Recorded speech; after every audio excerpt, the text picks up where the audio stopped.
Here's how you can find a downloaded book on your iPad. Let's get started, and if this is your first time on Foxtecc, most definitely subscribe so you don't miss tutorials and videos like this.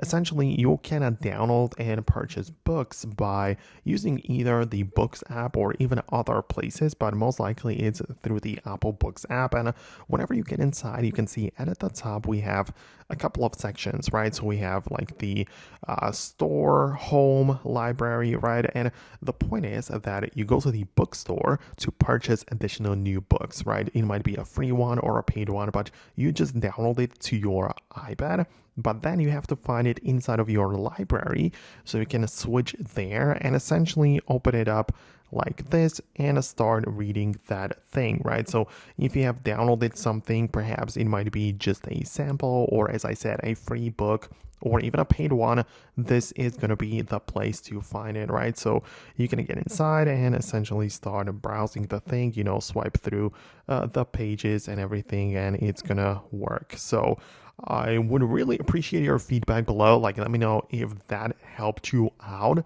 Hit the thumbs up if it worked, but subscribe for more tips and tutorials like this one. Perhaps then I can cover the Kindle approach, because obviously you can also get the official Kindle app and sign in with your Amazon account and also get access to your downloaded books, but that is through a completely different interface. So it depends. So I'd really appreciate your comments below if I actually helped you or not. Thanks a lot, and I hopefully get to see you later in the future videos as well.